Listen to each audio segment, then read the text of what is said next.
Society tells you that being alone is a failure. Stoicism teaches you it is your greatest advantage.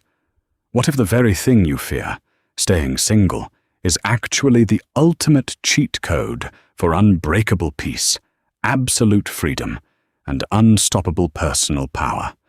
Welcome to the fortress of solitude, in the heart of the sprawling, ancient metropolis of Viridia, a city renowned for its towering marble columns and equally monumental social hierarchies, lived a master architect named Elias. Viridia was a city that measured a man's worth not by the content of his character, but by the alliances he forged. Success was defined by the heavily orchestrated marriages one secured, the influential families one tied oneself to, and the ostentatious display of a sprawling household. To be unwed in Viridia by a certain age was not merely a social faux pas. It was viewed as a deep, suspicious flaw. It was an act of quiet rebellion against the established order. Elias, however, was a student of the old Stoic philosophers. He lived a life of deliberate, carefully chosen solitude, while his peers spent their days currying favor in the Senate and their nights attending lavish banquets to secure advantageous betrothals. Elias found his peace in the quiet moments before dawn. His mornings were not filled with the chaotic demands of a restless household or the bitter arguments of a marriage born of convenience. Instead, he woke to the silence of his own making. He would draw cold water from his well, sit by a modest fire, and read the dog-eared scrolls of Epictetus and Seneca. He understood a fundamental truth that the rest of the city had forgotten. You cannot be master of the world until you are master of yourself. And true mastery requires the quiet space to hear your own mind. To the elites of Viridia, Elias was an enigma. To Lord Magistrate Valerius, he was an outright insult. Lord Valerius was a man of immense wealth, crippling arrogance, and a profound lack of inner peace.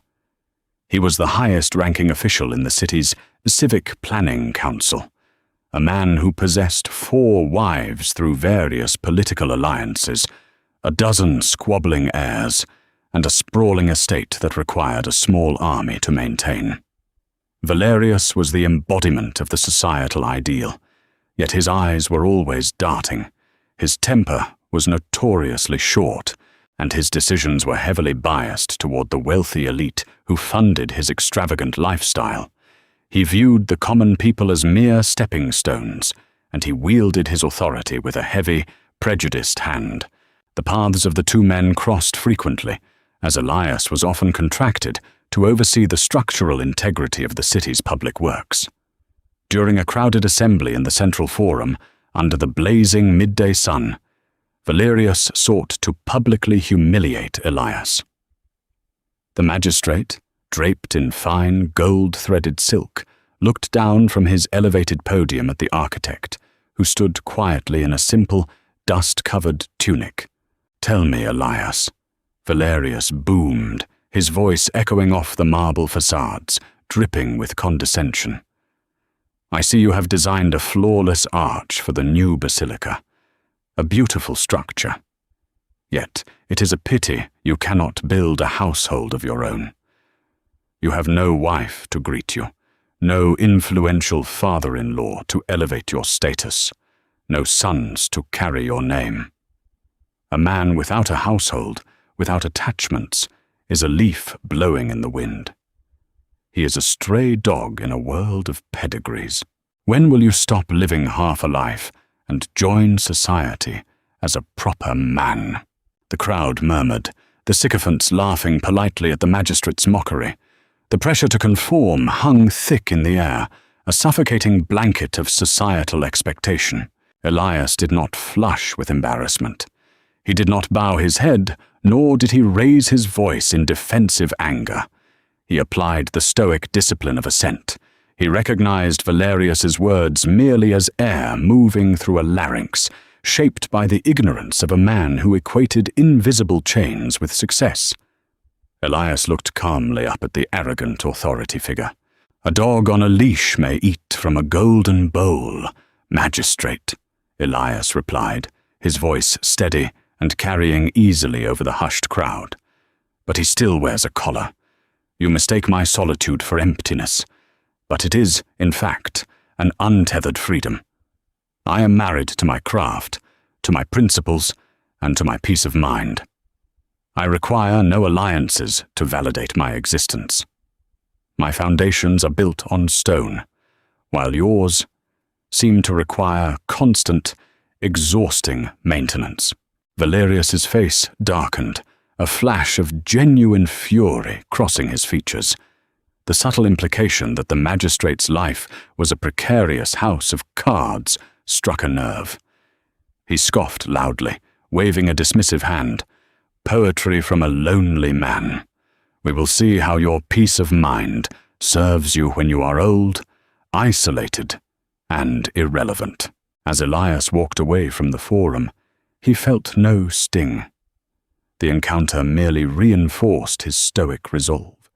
He realized that the societal desperation to partner up, to marry, to intertwine one's life with another's for the sake of appearances, was born of fear. Fear of being alone with one's own thoughts, fear of standing apart from the herd. By staying single, Elias had immunized himself against the very fears that kept men like Valerius awake at night. If you want to improve, be content to be thought foolish and stupid. Epictetus. Elias had accepted being thought foolish by the elite, and in doing so, he retained complete ownership of his time, his energy, and his soul. He returned to his workshop, the quiet sanctuary where no demands were made of him, save those he placed upon himself. He was free to think, free to breathe, and free to live entirely on his own terms.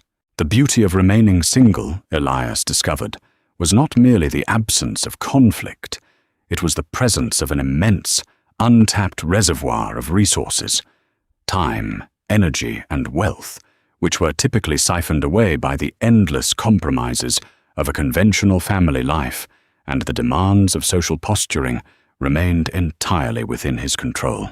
Stoicism taught that one's life should be lived in accordance with nature and aimed toward the greater good of humanity. Because Elias was unburdened by a wife demanding finer silks, or in-laws demanding political favors, or a sprawling estate demanding constant financial upkeep, he possessed a superpower in the hyper-competitive city of Viridia. He needed very little, which meant he had an abundance to give. While Lord Valerius spent his days navigating the treacherous waters of his 4 competing households, settling bitter inheritance disputes, and taxing the lower districts to fund his extravagant lifestyle, Elias turned his attention to the shadows of the city. He observed the stark, heart-breaking inequality that plagued Viridia. The lower districts, nestled in the damp valleys beneath the gleaming hills of the elites, were structurally unsound. When the heavy spring rains came, the poor suffered from collapsed roofs and flooded streets, largely ignored by the biased, arrogant magistrates who viewed them as expendable labor. Elias began a quiet revolution. Using his own modest funds, which he had accumulated simply by living frugally and alone, he began designing and building reinforced retaining walls and proper drainage systems for the poorest neighborhoods. He worked in the evenings, stripped to the waist, hauling stone alongside the laborers. He didn't do it for praise, and he didn't do it for votes. He did it because it was virtuous. Because he was single, he had no one to tell him that his charity was a waste of resources. He had no partner urging him to spend his gold on a larger chariot or a grander villa to keep up with the neighbors. His solitude allowed him to align his actions perfectly with his internal moral compass, uncorrupted by the expectations of an intimate partner. Word of Elias's work spread. The marginalized people of the lower districts began to look to him not just as an architect, but as a silent guardian. He became a symbol of genuine, selfless action in a city choked by greed. Inevitably, this drew the ire of Lord Valerius.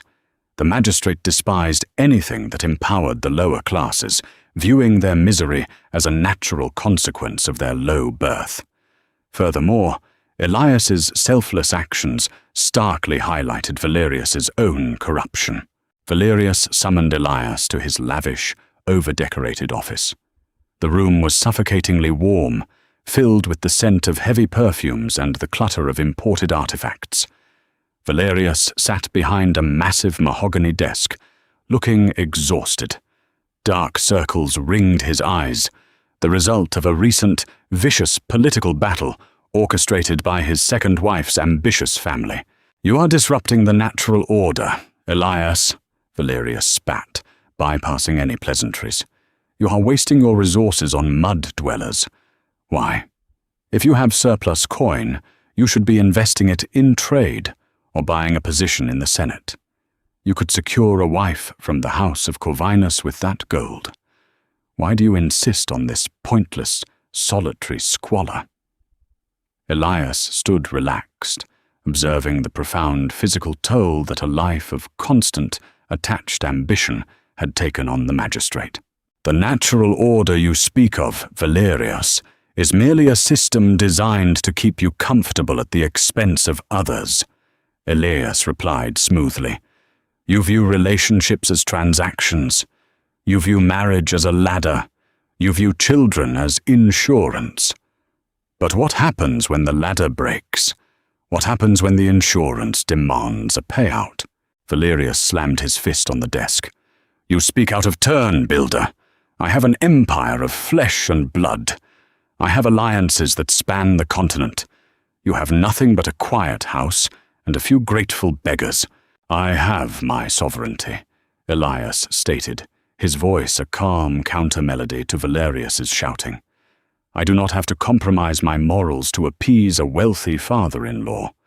I do not have to turn a blind eye to injustice to maintain peace at my dinner table.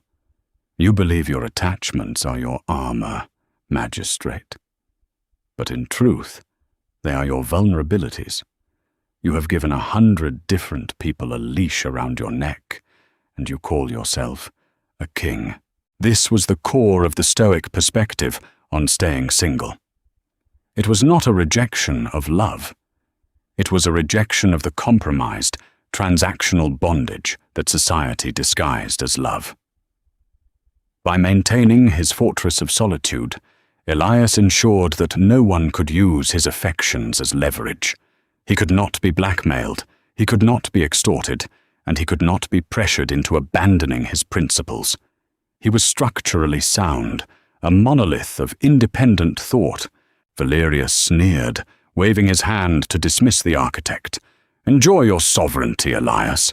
Let us see how sovereign you feel when the harsh winds of reality blow through your empty bedchamber." As Elias left the oppressive heat of the magistrate's office, he felt a deep, resonant wave of gratitude for his solitary life. He did not have to return home to explain his actions, justify his defiance to a worried spouse, or calculate how his confrontation with Valerius might affect his family's social standing. He simply walked back to his workshop, drank a glass of cool water, and returned to his blueprints. His mind was clear. His conscience was clean. He was untouchable. The harsh winds of reality did eventually blow through Viridia, but they did not shake the solitary architect. They leveled the deeply attached magistrate. In Elias's 42nd year, a devastating multi-year drought struck the region. The great river that fed the city's aqueducts slowed to a muddy trickle. Crops withered in the fields, trade ground to a halt, and the city's massive artificial economy began to violently contract. Panic set in. The illusion of civilization, always a fragile veneer, began to peel away, revealing the desperate, feral nature beneath. It was during this crisis that the profound difference between Elias's chosen solitude and Valerius's complex web of attachments became glaringly apparent. For Elias, the drought required physical adjustments, but his internal peace remained undisturbed. He was accustomed to a life of minimalism. He required very little food, and his modest lifestyle meant he had no massive overhead to maintain. More importantly, he had no terrified dependents to manage. He could focus all his energy on solving the problem at hand. Utilizing his engineering brilliance, Elias worked day and night to design and implement deep earth cisterns and rainwater catchment systems for the lower districts, ensuring that the most vulnerable citizens had at least a fighting chance. Lord Valerius, however, found himself trapped in a nightmare of his own making. The vast, sprawling family network he had spent his life building for security suddenly transformed into a crushing liability. His wives, accustomed to boundless luxury, bickered viciously as resources dwindled, hoarding water and food from one another within the same estate. The influential families he had married into, the very people he thought would protect him, turned on him with predatory swiftness. They demanded he use his authority as magistrate to divert the city's remaining public water supplies exclusively to their private estates. Valerius was paralyzed. If he favored one family, the others threatened to expose his past political corruptions. He was being extorted by his own in-laws, blackmailed by his own extended household. The arrogant authority figure who had mocked Elias for his lack of attachments was now being suffocated by them. Desperate to appease his powerful relatives and save his crumbling status, Valerius made a fatal, tyrannical miscalculation. He issued an emergency decree.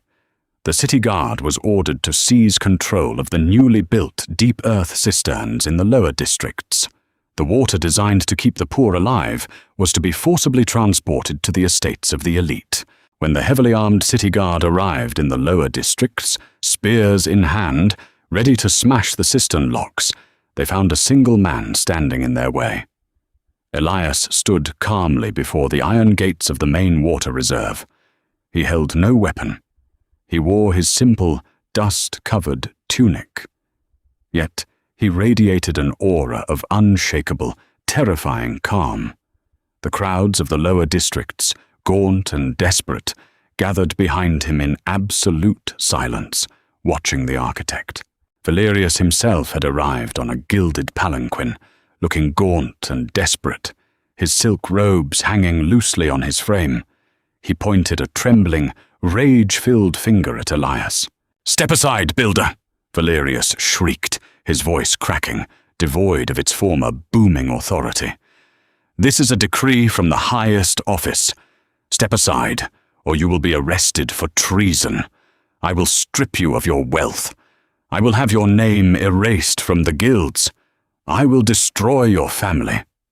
Valerius paused, a sick realization flashing across his face. He had forgotten. Elias smiled, a sad, knowing smile.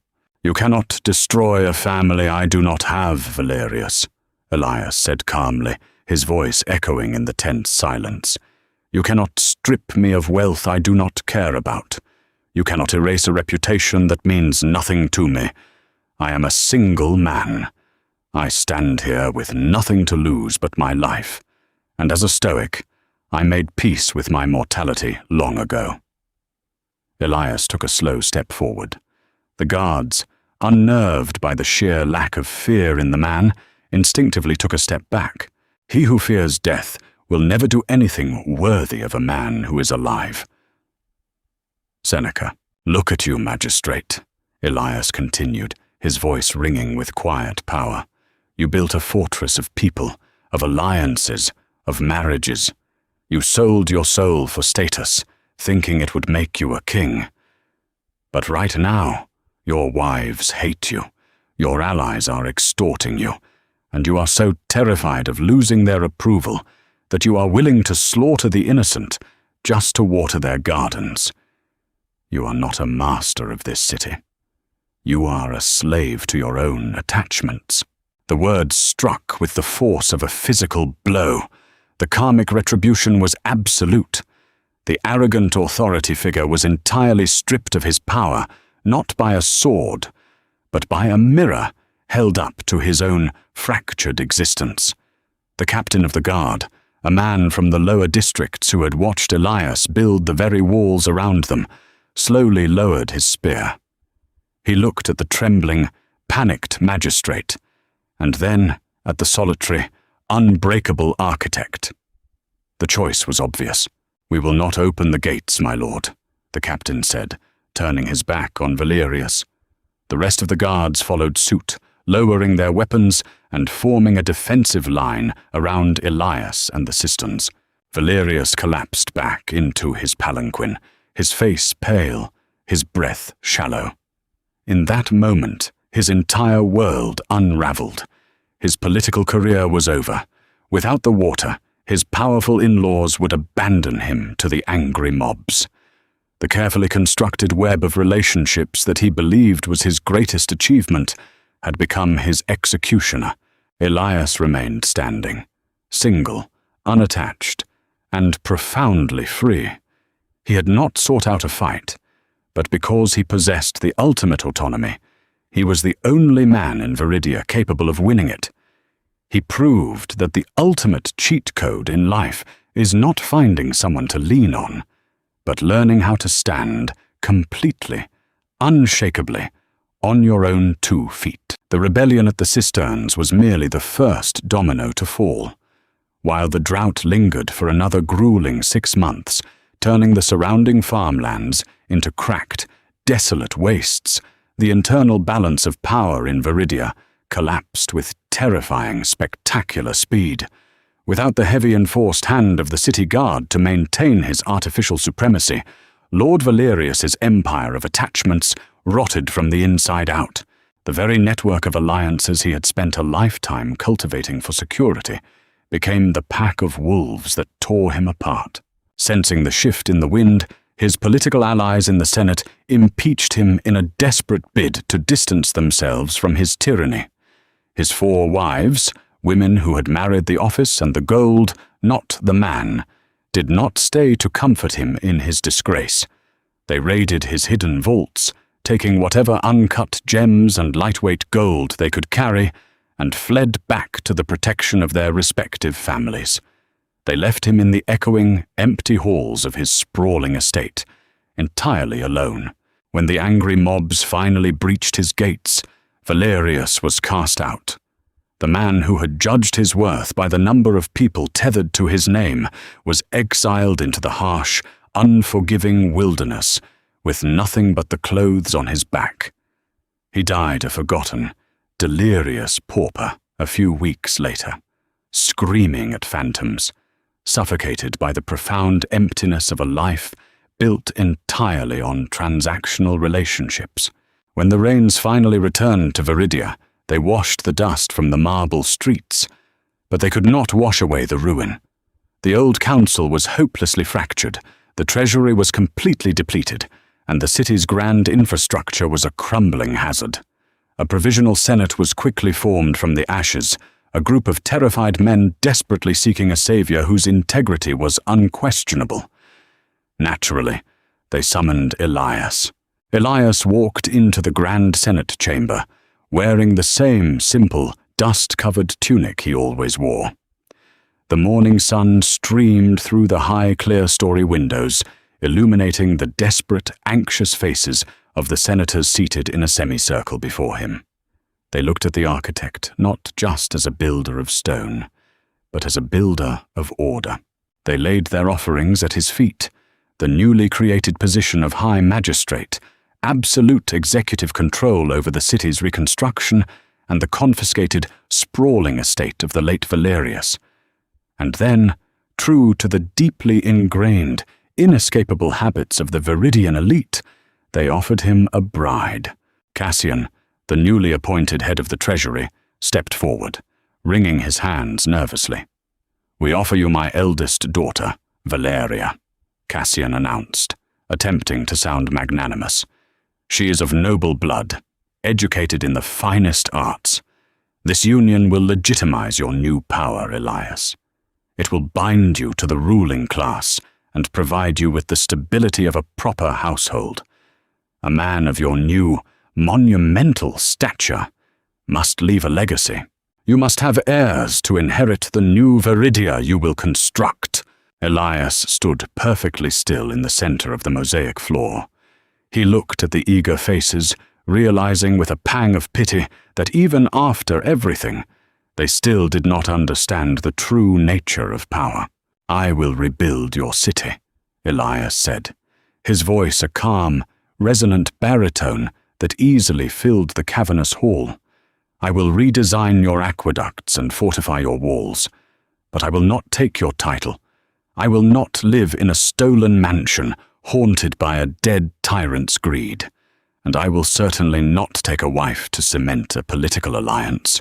A collective gasp echoed through the chamber. Cassian looked utterly bewildered, his face flushing red.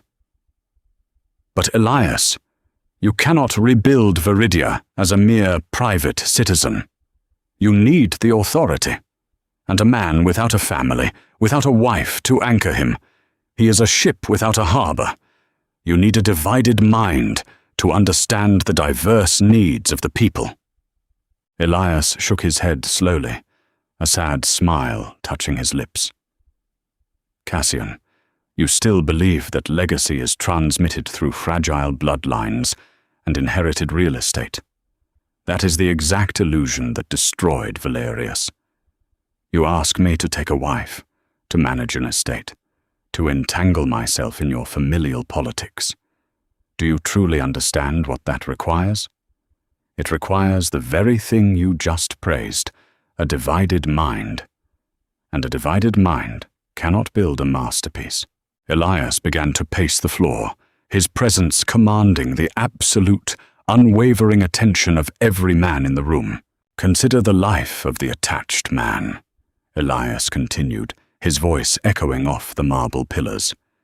"When a married man, a man burdened with a sprawling household and political in-laws, wakes in the morning, his first waking thoughts are immediately consumed by the demands of his attachments. He must worry about his spouse's shifting temperaments, his children's social advancement, the petty, endless squabbles of his servants, and the delicate egos of his wife's family. His energy, his vital, irreplaceable creative force, is fractured into a dozen different pieces before he even steps foot out of his front door." He stopped and pointed a steady finger toward the massive, cracked blueprints spread across the central viewing tables. "If that man must make a difficult, controversial decision for the ultimate good of the city, he cannot make it cleanly. He must first calculate how that decision will affect his family at the dinner table. He must worry if taxing the rich to feed the poor will anger his wealthy father-in-law. His virtues are constantly compromised by his attachments. Rebuilding this city to withstand the next drought, making it truly equitable and just, requires absolute, uncompromising focus. It requires a man who does not have to apologize to a frightened spouse when he empties the treasury to build public aqueducts instead of private palaces." Elias looked directly into Cassian's eyes. "It requires a man who cannot be threatened, extorted, or swayed, because he possesses absolutely nothing you can take from him. My single status is not a void waiting to be filled by your daughters, Cassian. It is the very engine of my purpose. It is my armor. Concentrate every minute like a Roman, like a man, on doing what's in front of you, with precise and genuine seriousness, tenderly, willingly, with justice, and on freeing yourself from all other distractions. Yes, you can, if you do everything as if it were the last thing you were doing in your life." Marcus Aurelius. The Senate chamber fell into a stunned, profound silence. They realized they were not speaking to a man playing a political game. They were speaking to a monolith of independent thought. They relented, entirely unconditionally. For the next decade, Elias worked with a terrifying, beautiful, and utterly relentless efficiency. Because he did not have to leave the work site early to attend tedious social galas or rush home to resolve domestic disputes, his productivity was the stuff of legends. He worked directly alongside the masons and the carpenters, stripping off his tunic under the blazing sun, pouring his entirely undivided energy into the stone and mortar of Viridia. He radically redesigned the city's layout. He tore down the physical, heavily guarded walls that had historically separated the elite districts from the lower valleys. He engineered a sprawling, brilliantly interconnected grid of deep earth aqueducts, ensuring that water, the lifeblood of civilization, flowed equally to the grandest villas on the hill and the most modest homes in the basin. He oversaw the construction of public schools, vast libraries open to all citizens regardless of birth, and expansive community gardens that provided sustenance to everyone. He was single, yes, but he was far from lonely. The modern world tragically equates being alone with loneliness, failing entirely to recognize that the most profound, soul-crushing loneliness is often experienced in the wrong company, trapped in a loveless marriage of convenience, or surrounded by sycophants who only love what you can provide for them. Elias's days were overflowing with intense, meaningful, and genuine interactions. He mentored brilliant young builders. He debated the nature of virtue with scholars in the open forums, and he shared simple, hearty meals with the very laborers he commanded. He loved the people of Viridia deeply, but he loved them with a pure, stoic detachment. He wished fiercely for their flourishing, but his own internal happiness was never dependent on their gratitude or their approval. He was a father to the city, yet his children were the reinforced arches and the continuously flowing fountains, and his bride was his unyielding, solitary commitment to virtue. He demonstrated, through a decade of unbroken labor, that when a man frees himself from the societal mandate to pair off, settle down, and reproduce, he unlocks the immense, world-changing bandwidth required to elevate the entire civilization around him. His deliberate solitude was the quiet, burning crucible in which a new, just world was forged. 3 full decades drifted past, turning the brutal memory of the Great Drought into an exaggerated myth told to wide-eyed children around warm hearths. Under Elias's monolithic vision, Viridia had not merely recovered, it had metamorphosed. It was no longer a city divided by arbitrary walls of wealth, but a breathtaking bastion of civic engineering, social justice, and stoic resilience. The sprawling estates of the corrupt elite had been repurposed into public academies and healing houses. The deep earth cisterns pumped clean, cool water relentlessly through beautifully arched aqueducts that functioned as both vital infrastructure and awe-inspiring public art. Elias was an old man now, deep into his twilight years. His hair was stark white, catching the wind like spun silver, and his massive hands, though still remarkably strong, were heavily calloused and gnarled, resembling the very ancient stone he had spent a lifetime shaping. Despite his legendary status, he still lived in the exact same modest, single-story stone house on the edge of the lower districts. Over the years, he had steadfastly, almost stubbornly, refused every attempt by the grateful Senate to build him a grand monument, a sprawling estate, or a gilded chariot. He remained a man of deliberate, radical simplicity. It was a remarkably cool, crisp autumn evening. The expansive sky above Viridia was painted in brilliant, sweeping strokes of bruised violet and burning gold. Elias sat quietly on a weathered cedar bench overlooking the central civic plaza, his hands resting on a simple wooden walking stick, watching the magnificent city breathe. The plaza was vibrantly alive with the beautiful chaos of existence. Merchants trading spices, children splashing joyfully in the massive central fountain he had engineered, and young scholars arguing philosophy good-naturedly on the wide marble steps of the grand public library. Beside him sat Livia. Now a brilliant, fiercely capable woman in her late 20s, she was the granddaughter of the guard captain who had bravely defied Valerius at the cistern gates so many years ago. Elias had recognized her unique spatial genius when she was just a child playing with wooden blocks, and had taken her under his wing as his primary apprentice. She possessed his eye for structural integrity and his unyielding moral compass. She was, in every meaningful way, his true heir. Livia looked at the elderly Elias, her dark eyes filled with a complex mixture of profound, unwavering respect and a subtle, lingering sorrow that she could not quite hide. She held a scroll of new blueprints in her lap, but her mind was elsewhere. "Master Elias," she began softly, her voice barely carrying over the ambient hum of the bustling plaza. She was hesitant to disturb his quiet, meditative contemplation.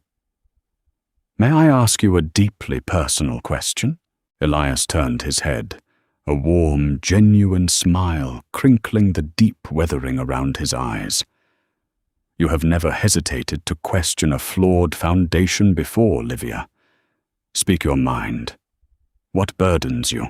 "Tomorrow the city will celebrate the Festival of the Founders," she said, looking down at her dust-covered boots. "The Senate will praise your name.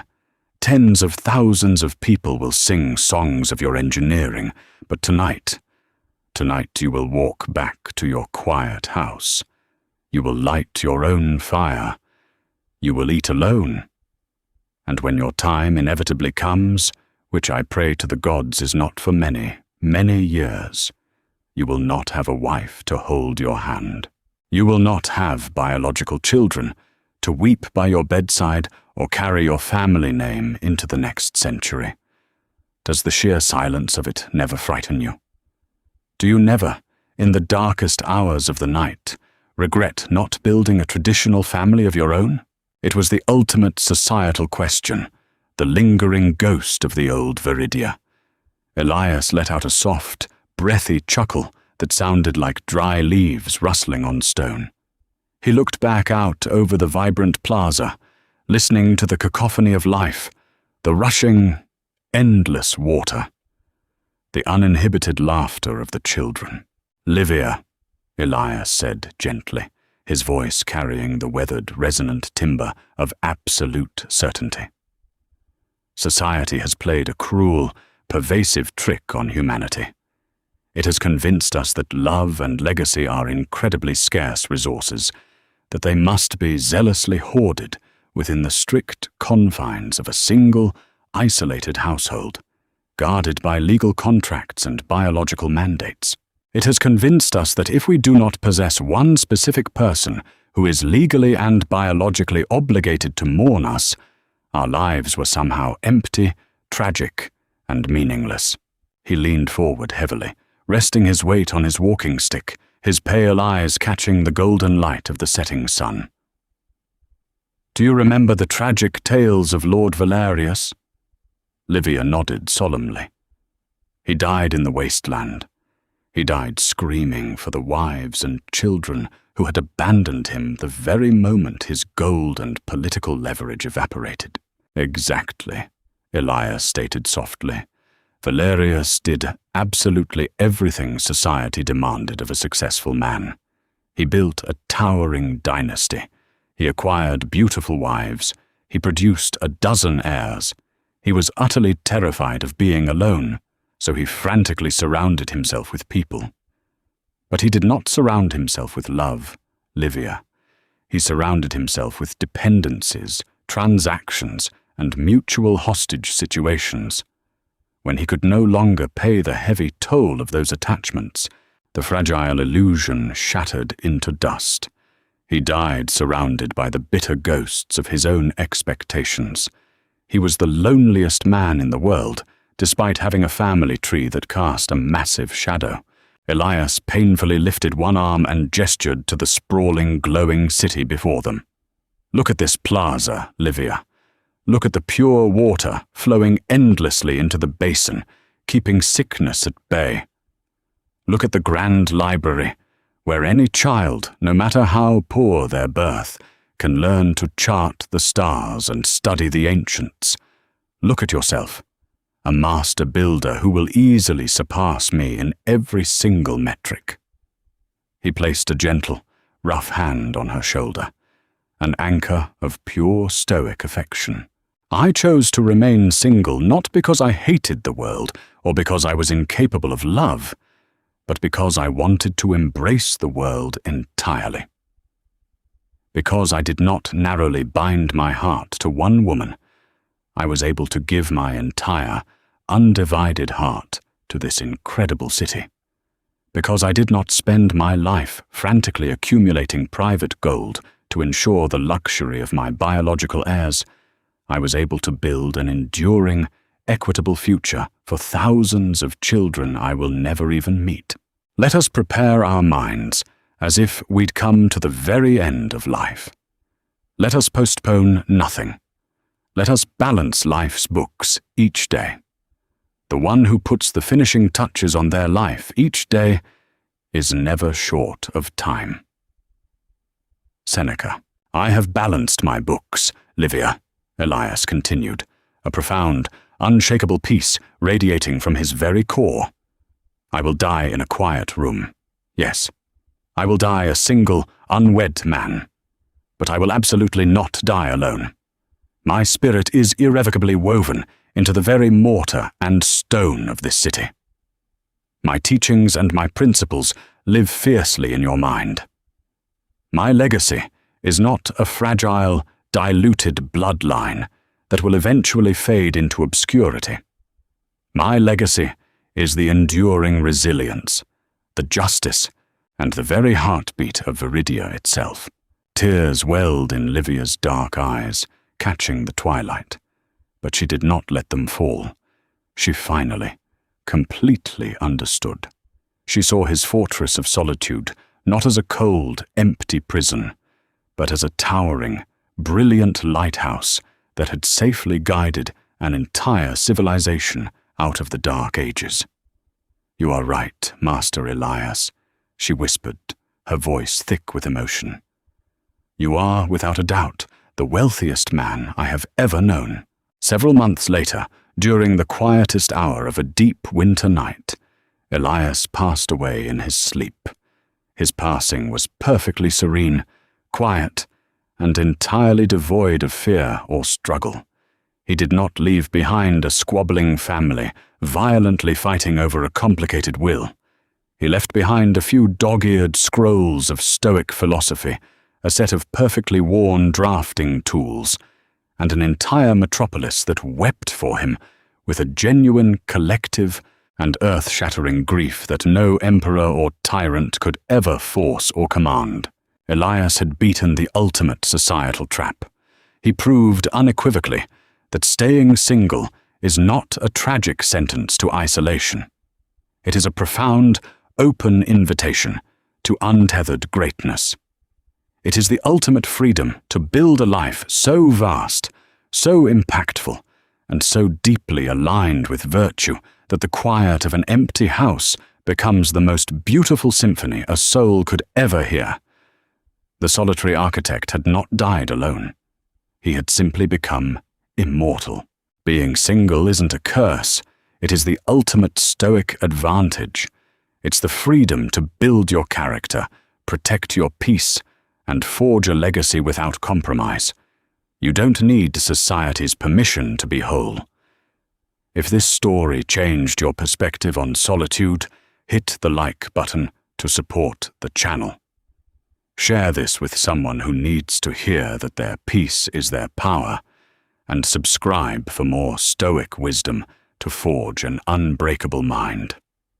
Stay strong.